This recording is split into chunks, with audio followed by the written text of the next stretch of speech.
Hello, I am William Robert Webb III, aka Rob Webb, aka Tetsuo the Great.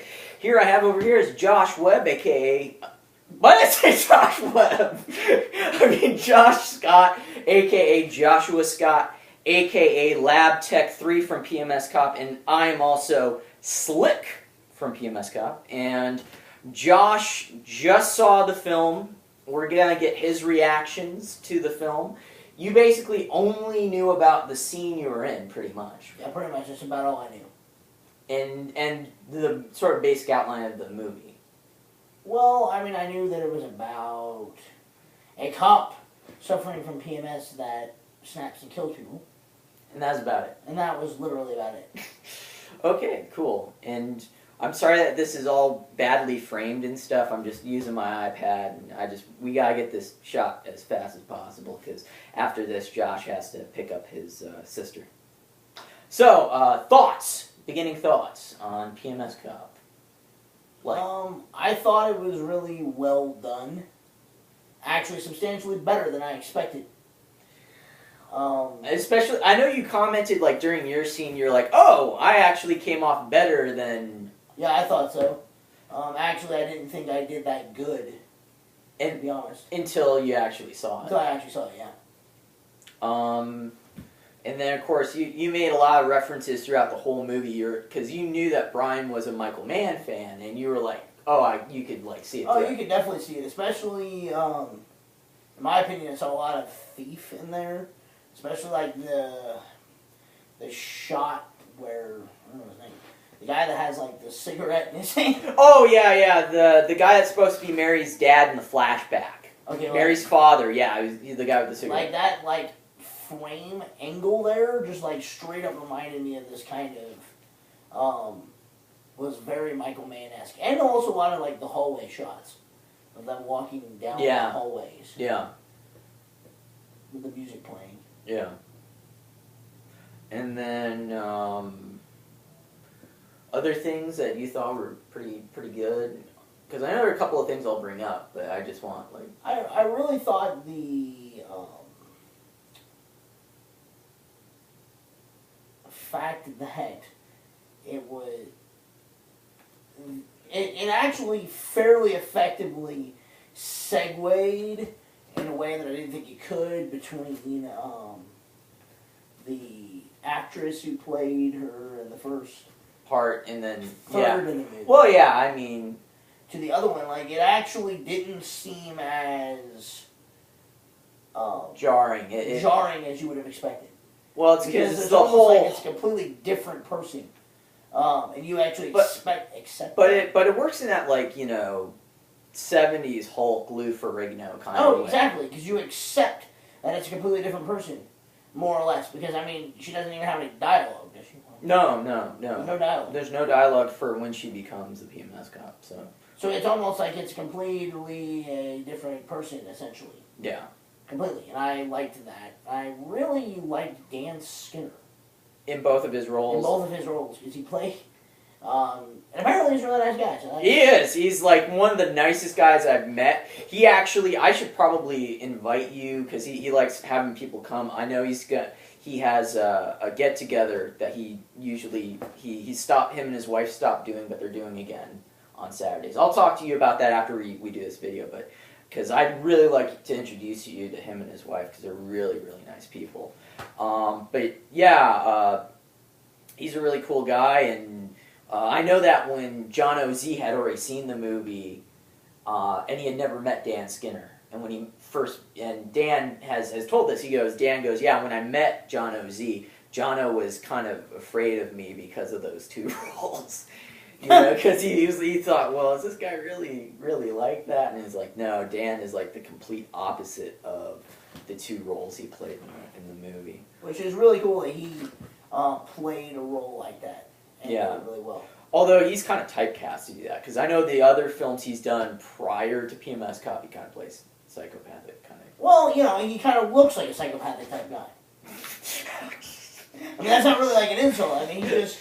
it's like Robert Englund could. Yeah, that's right. Other things, but it's like Robert. Yeah, it's that Robert Englund kind of thing where you don't think Robert Englund could play your neighbor, the next door neighbor, or And in movies where he does play something like that, when you actually look it up, you're like, oh, that was Robert Englund, it completely phases out of your brain. yeah. Because it's a very specific style. Yeah. So let's get back on track on PMS Cop. Another thing I know you mentioned was that the music, and this ties into the Michael Mann thing, was you said remind you very much of Tangerine Dream. Tangerine Dream and the Goblins, which I don't know if... No, it's Goblin, not Goblins. It is Goblin? Goblin is singular. I guess it is. It is Goblin. Mm-hmm. Yeah, they worked with Darth... Which makes no sense because there were multiple people in there. Yeah, I know. So, psychologically, I'm just going to call them the Goblins.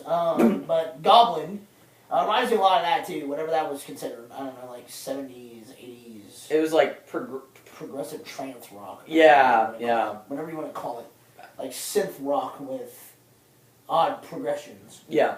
Yeah, it had that feel to it, but it also had this very... the only thing I really criticized the movie on is I thought there was an overabundance of explanation without there being enough actual explanation. It's what you've called the Christopher Nolan effect. It is the Christopher Nolan effect. Which, if this is, so Brian, if you end up seeing this, do not take it as too big of offense, because you're getting compared to Christopher Nolan here. Oh, and so, Christopher Nolan's so if you're getting compared to a genius, but it's just, that it's a well, it just, in B movies, a lot of people, and it helps elevate B movies, but at the same time, when people watch B movies, they're tending not to want to actually have to think about the plot. Yeah. It's an interesting aspect. I'm just thinking people are just going to think this is just so fucking weird looking with our legs. Like, no, I have a hole in my pants. Well, just like the way this is framed. I am so sorry, people. But, what was another thing? Oh, yeah, you're talking about how you also like David J. Lee's performance. Oh, yeah, he was the head of the... Yeah, he's Nicholas Foster. Nicholas Foster, that's a very, satanic name. You think about it, has a Faust in there. Yeah. That old Nick. I don't even know if that was even intentional. It's just... The evil head of the drug corporation. And you said a very subtle performance. Well, he played a character that, in these type of movies, he's usually played very over the top, which is the evil villain who runs everything. Yeah. And he played it very, like he was just a guy doing his thing, and you didn't really have to be bothered by him, and he actually played it like he was playing in a serious role. Yeah. Or it was not meant to be a comedy, or whatever. I don't know. Was it technically meant to be a comedy? It's like a weird hybrid, Like Evil Dead 2? Yeah. I guess you could make that kind of comparison, because the stuff that's funny was meant to be... Funny, but the part that's not meant to be funny is not funny. Yeah, exactly. Which is I like about it. Yeah. But his character... Which is kind of what, that's what Stuart Gordon does, Oh, exactly. And I think I mentioned Stuart Gordon. Yeah, you mentioned, we mentioned Reanimator, I think, at one point. Specifically Reanimator, but it was a surprisingly good film on a... Surprisingly. Well, I'm very picky, and I'm also very... Yeah, it's like, Brian's gonna, if he sees this, it's gonna be like, what the hell is he talking about? Well, he probably would, but at the same time, it is complimentary. Yeah, it was done very well for the means at which... Oh, yeah, I mean, I don't know how I honestly have no idea how it was managed to convince people psychologically this was a lot bigger place. Yeah, because, when Josh... It was a very much smaller than it looks like in the movie. And that was truly impressive. I mean, that's a absolute testament to how well made and how edited it was. Yeah. I mean, that's impressive. Yeah. Because, I mean, was it maybe... Brian has said officially... Oh, are you talking about the budget or the... No, the actual building. The building. Building was 2 stories, and it looks like it's at least twice that. Oh, yeah, just with the amount of room changes. And maybe I shouldn't have mentioned the actual, because that breaks the illusion, but... Oh, okay, well... I can't edit that out because I can't really edit this. It's the size of the Chrysler Building. Yeah, it's really actually the size of the Chrysler Building. I don't know why. And psychologically, you're convinced it's actually smaller.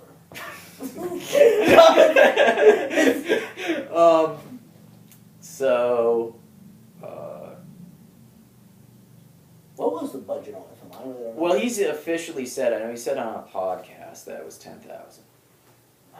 That, but keep in mind that, and this makes it even a bit more amazing. That includes the equipment, the camera, the computer.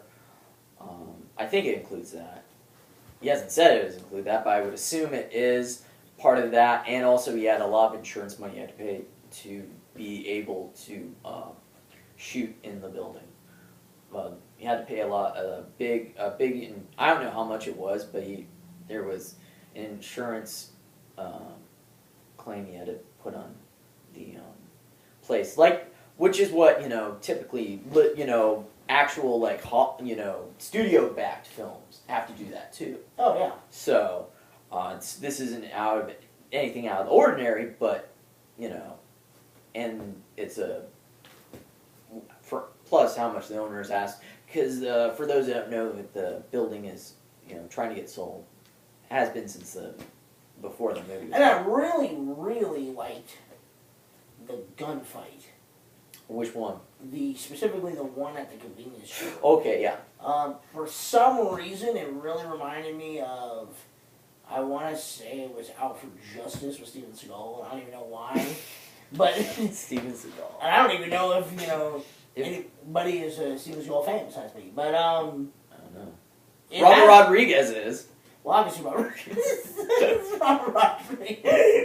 Robert Rodriguez is obviously a Steven Seagal fan, so. And the Louisiana Police Department, or wherever it is he works for now. Yeah.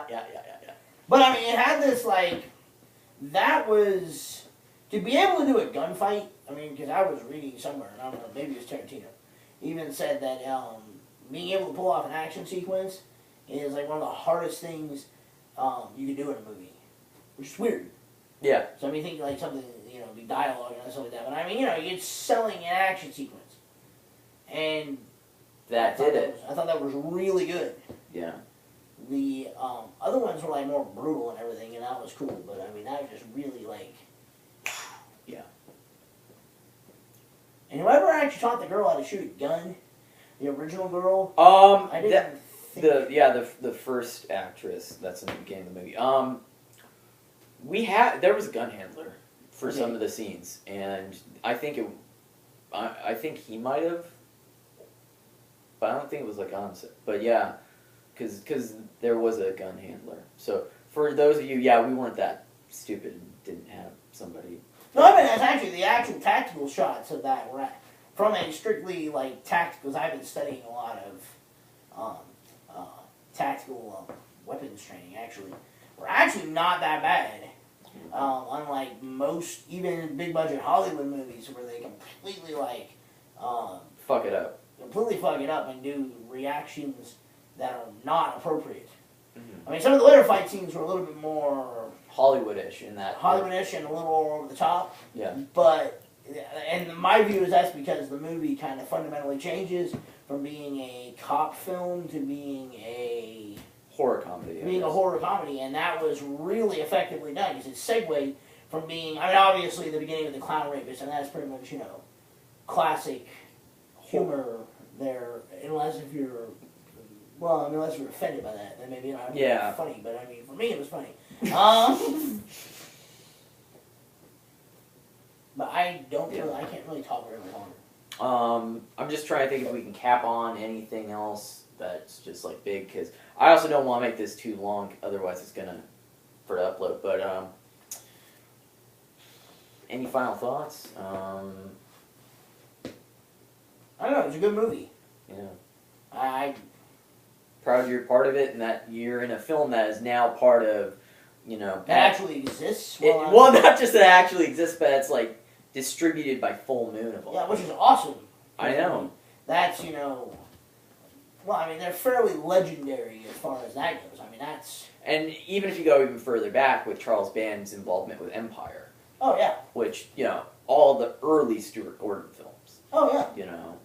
Oh yeah. That's very very cool. And then of course slightly something that I actually found out while when I found out that Full Moon had picked it up was that about Moonbeam, and that Moonbeam, which is a division of Full Moon, made Prehysteria, which I was actually pretty into when I was a kid. I've never seen it. You never seen it? Oh.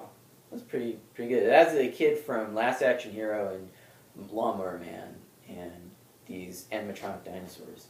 That sounds interesting. I'll have to check that out. It's actually pretty good. So to wrap it up, are you gonna get the DVD? I don't know. Maybe. It's gonna be coming out in August.